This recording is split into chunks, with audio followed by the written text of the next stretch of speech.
Hey, welcome everyone to As an Otaku। आज मैं डीवो फिर से आ गया हूँ एक नए टॉपिक के साथ। वन पीस, जेओटी, टोक्यो गहोul, डेथ नोट। शायद आज की दुनिया में ऐसा कोई ओटाकू है नहीं जो अपने आप को एनिमे फैन बोलता हो और इन फेमस एनिमे का नाम तक नहीं जानता हो। ये सारे एनिमे जापान में बहुत फेमस हुए थे, उनको बहुत रिकग्निशन मिली थी। इसलिए studios thought, why don't we produce this for a global audience now? That way we can earn money and also tell people about our culture. And that's exactly what they did. Most of the anime जो Japan में well received थी, वो आज पूरी दुनिया में अपना नाम रोशन कर रही है। बट ऐसे कुछ एनिमे हैं जो जापान में फेमस हुए बट वर्ल्ड वाइड नहीं हुए। इसलिए आज आज ओटाकू की टीम आपके सामने कुछ ऐसे एनिमे रखने जा रही है जो जापान में बहुत फेमस हुई but not globally. Number 10, Toriko. Toriko का वर्ल्ड डिवाइडेड है दो पार्ट्स में, human world and gourmet world. Gourmet world जो है it covers 70% of the planet of Toriko's world. It is inhabited by very dangerous monsters. And meanwhile there is human world which is about 30% of Toriko's, जिसमें of course humans रहते हैं। ये गोमे as तब begin हुआ जब 100 साल का एक वॉर हुआ and then 500 years later cuisine in Toriko's world started really popping off. Cuisine is like really valued in Toriko's world. Hence, restaurants and other food associated places hire gourmet hunters. ये gourmet hunters जो हैं ये जाते हैं gourmet world में और वहाँ पर जाके spices, meat and etc food ingredients collect करते हैं. Since it is inhabited by so many monsters and monsters not only varying in animals but also in plant life and much more. And यही दुनिया में अपना main protagonist Toriko है. He wants to eat really appetizing food and he wants his plate to be well decorated when he eats.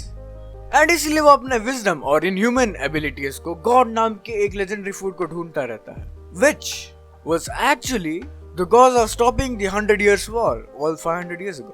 ये shonen anime is really well received in the teenagers of Japan. It isn't a serious shonen anime like AOT or Death Note, but it is an anime which is worth watching nonetheless. Number 9, Hidamari Sketch. Hidamari Sketch एक 4-panel manga हुआ करती थी and it got adapted into 12 episodic series. ये anime बहुत ही well received है in Japan's audience, but globally it couldn't pick off. Maybe it was because the people didn't really understand the Japanese culture and their references, or it simply didn't work. इसकी कहानी follow करती है यूनको जो अपने artistic dreams को reality बनाने के लिए हिदमारी अपार्टमेंट्स में मूव कर लेती है। वहाँ वो कुछ और बडिंग आर्टिस्ट से मिलते हैं और उनसे दोस्ती कर लेती है। ये एक स्लाइस ऑफ लाइफ एनिमे है जो एक आर्टिस्ट और नॉर्मल गर्ल्स की स्कूल लाइफ को बहुत अच्छे से पोर्ट्रे करता है और इसलिए इसको जापान में बहुत पसंद भी किया जाता है। Number 8, Tokyo magnitude 8.0। Tokyo magnitude 8.0 का प्लॉट टेक प्लेस करता है टोक्यो में, जहाँ पर आता है बहुत बड़ा अर्थक्वेक। इसी अर्थक्वेक के दौरान दो सिबलिंग्स मिराई एंड यूकी एक रोबोट एग्जीबिशन को विजिट कर रहे थे। They were supposed to go in Satagawa where their parents live and were taking a break in Tokyo.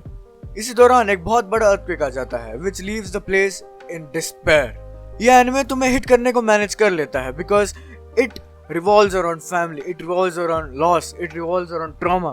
लोगों की लाइफ एक नेचुरल डिजास्टर के बाद कैसे बदल जाती है ये सब डिस्क्राइब करता है ये anime.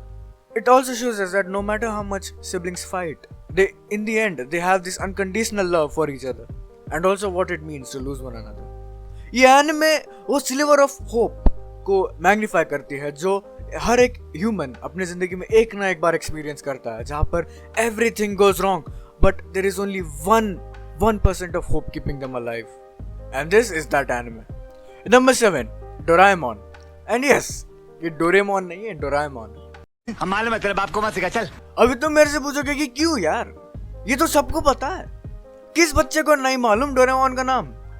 But yes, this anime is criminally underrated. यह बहुत ही कम कंट्रीज में चला था, for example Japan and India and in Malaysia.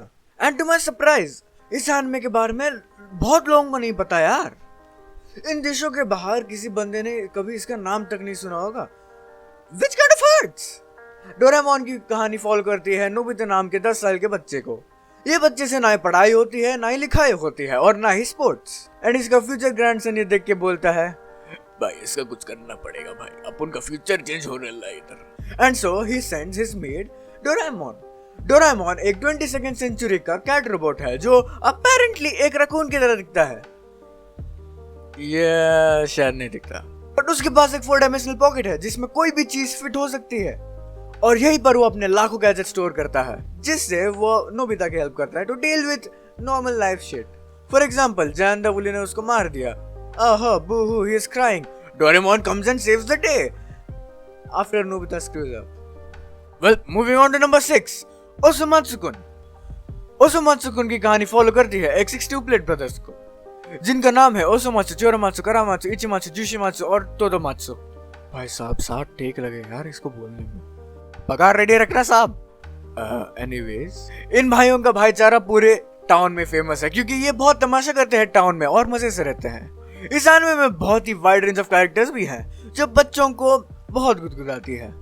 यह comedy slice of life anime है जिसको स्टूडियो पीरियड ने बनाया है, जो टोक्यो गूल और नारुतो जैसे एनिमे को बनाने के लिए बहुत फेमस है। और फेमस होंगे भी क्यों नहीं, क्योंकि टोक्यो गूल जैसे एनिमे तो ये खराब कर तो चुके हैं, गाली तो पड़ी है इन्हें। नंबर 5, इस लिस्ट में this my personal favourite, Sayonara Zetsubou Sensei. Japanese में जेत्सुबो का मतलब होता है डिस्पेयर या डिप्रेशन, और इसलिए नोजुमो सेंसेई को ऐसा निकनेम दिया गया है। नोजुमो सेंसेई का ऐसा कैरेक्टर है जो बहुत ही पेसिमिस्टिक है और हर एक चीज में बुराई ढूंढते रहते हैं। और दैट वन फाइन डे वो एक साकुरा ट्री के नीचे सुसाइड करने चले थे। यहाँ पे साकुरा ट्रीज नहीं, वरना मैं भी उसी राह पे चल पड़ता भाई। बट काफुका नाम के एक छोटे से बच्चे ने उनकी जान बचाई और उनसे सवाल किया कि वो इतने अच्छे दिन इतने अच्छे ट्री के नीचे सुसाइड जैसा बुरा काम क्यों कर रहे हैं। एंड उसको बाद में पता चलता है कि काफुका इज एक्चुअली स्टूडेंट। इस मांगा के हर एपिसोड का हर एक सेगमेंट कुछ नए डिफिकल्टीज को टारगेट करता है। You can learn a lot from this anime and also have a light laugh. ये एक डार्क कॉमेडी एनिमे है जो एक्चुअली हिस्ट्री के बहुत सेगमेंट्स की एक मिक्सचर ऑफ द वर्ल्ड में टेक प्लेस करता है। इस एनिमे में पोस्ट वर्ल्ड वॉर 1 की themes, ancient themes, modernised themes सब देखने को मिलता है, और शायद इसीलिए इस एनिमे का कोई डेफिनेट टाइम पीरियड नहीं है जिसको दिखा सके। Number 4, detective Conan. Now you will be wondering कि why like such a popular manga title detective Conan has been put on this list. भाई इसलिए क्योंकि डिटेक्टिव कोनन जैसे एनिमे को बहुत रिकग्निशन मिलती नहीं है, and its audience is almost non existent now. Even in India there are so less followers for Conan, and Conan की सिचुएशन वन पीस से भी वर्स है because it has over 1000 episodes and so many movies that tie almost directly to the plot. But anyways, detective Conan की कहानी है शिनिची kudo की, जो एक हाई स्कूलर हुआ करता था और पुलिस फोर्सेस की बहुत हेल्प करता था to solve cases. But black organization नाम की एक ऑर्गेनाइजेशन ने उसको कैप्चर कर लिया, and after that they experimented and tortured him. When Shinichi regains his consciousness, उसको पता लगता है कि वो एक्चुअली एक बच्चे का रूप धारण करके बैठ चुका है। एंड इसके बाद कोनन का एडवेंचर शुरू। Conan joins a primary school and then he meets Ran Mori, who is Conan's childhood friend. Also, she is the daughter of the detective Kogoro Mori. उसके बाद रान की हेल्प से वो उसके फादर की सीक्रेटली हेल्प करना चालू कर देता है to catch criminals, in hope कि एक दिन वो ब्लैक ऑर्गेनाइजेशन को पकड़ेगा जिसने उसके बॉडी के ये हाल किया। Number 3, bleach. ब्लीच की कहानी फॉलो करते हैं इचिको कुरोसाकी को, जो एक्चुअली एक शिनिगामी होता है। वेल, शिनिगामी बन जाता है। एक दिन Ichigo Kurosaki meets Rukia, who is a shinigami and well is wounded. Out of nowhere, एक हॉलो रुकिया को अटैक कर लेता है and Rukia is in no position to fight. So what she does is she tells Ichigo कि सुनो भाई, I am giving you my power, आधा ले लेना बट इस हॉलो की मार दे प्लीज, थैंक यू। इस प्रोसेस में इचिको कुरोसाकी उसकी सारी पावर ले लेता है and he gets the job done.